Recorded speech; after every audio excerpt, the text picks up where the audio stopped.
नमस्कार, peptic time Madhya Pradesh समाचार देख रहे हैं आप और मैं हूं अंकुर यादव। वैश्विक महामारी कोरोना के कारण पूरी दुनिया परेशान है। इस बीमारी ने न सिर्फ हमारे आर्थिक हालातों पर चोट की है, बल्कि इससे सामाजिक ताना बाना भी बिखरने लगा है। सबसे गहरी चोट कई मायूस लोगों को लगी है, जो निराशा और तनाव में जाकर अपनी जिंदगियों को खत्म कर रहे हैं। छतरपुर जिले में ही तेजी से आत्महत्या के मामले बढ़ रहे हैं। छतरपुर शहर में पिछले 9 दिन के भीतर 4 लोगों ने आत्मघाती कदम उठाए हैं।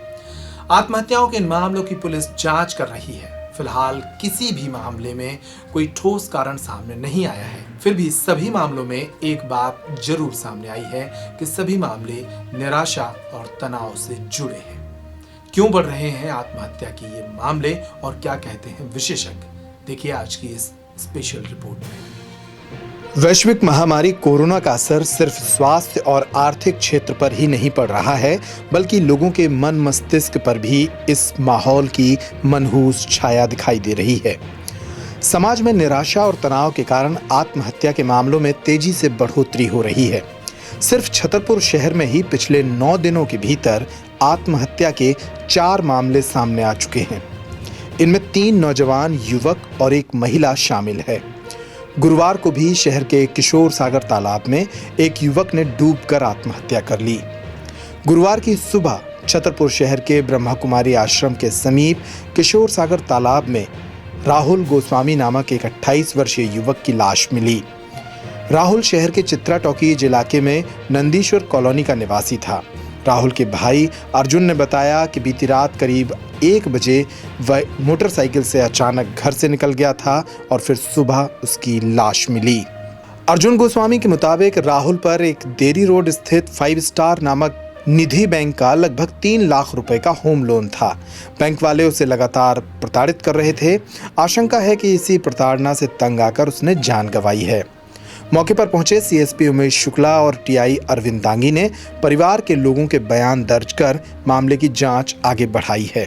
इसी तरह छतरपुर के चेतगिरी कॉलोनी में भी एक 26 साल के नवयुवक ने बीती रात आत्महत्या कर ली। 4 अगस्त की रात करीब 11:30 बजे शहर के चेतगिरी कॉलोनी इलाके में रहने वाले LIC में पदस्थ विकास अधिकारी अरविंद खरे के 26 वर्षीय बेटे नमन खरे ने आत्महत्या कर ली। पुलिस ने बताया कि नमन रात करीब 10:30 बजे तक परिवार के साथ ही रहा। मां के साथ छत पर टहलता रहा, फिर सोने चला गया। थोड़ी देर बाद किसी से मोबाइल पर बात करता रहा और फिर ऊपर के कमरे में जाकर फांसी के फंदे पर झूल गया। नमन का पूरा परिवार जवान बेटे को खोने के बाद सदमे में है। पिछले 9 दिनों के भीतर आत्महत्या के अन्य 2 मामले भी छतरपुर शहर से सामने आए हैं। 28 जुलाई को कोरोना संक्रमित समीर अहमद नामक 35 वर्षीय युवक ने महुआ रोड स्थित कोविड सेंटर में फांसी लगा ली थी।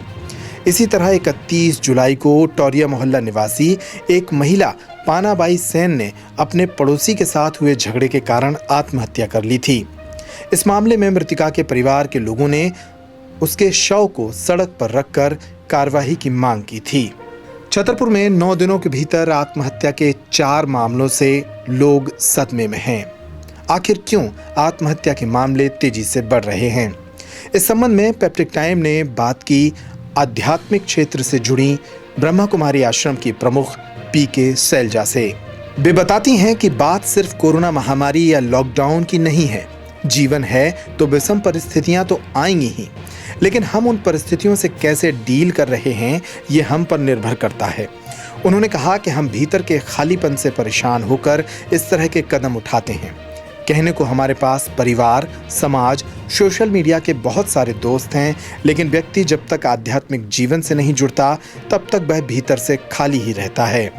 उन्होंने कहा कि हमें धैर्य, सहनशीलता, रचनात्मकता और पॉजिटिव एटीट्यूड को पाने के लिए धर्म ग्रंथों, अध्यात्म और प्रकृति की तरफ लौटना होगा। उन्होंने बताया कि लॉकडाउन के कारण आर्थिक तौर पर लोग परेशान हैं, साथ ही जीवन में भय और असुरक्षा का माहौल है। इस मौके पर परिवार के लोगों को भी एक दूसरे का मनोबल बढ़ाना चाहिए। तो आज की रिपोर्ट में इतना ही। पेप्टिक टाइम मध्य प्रदेश समाचार पर खबरों का सिलसिला लगातार जारी है। आप बने रहिए पेप्टिक टाइम पर। नमस्कार।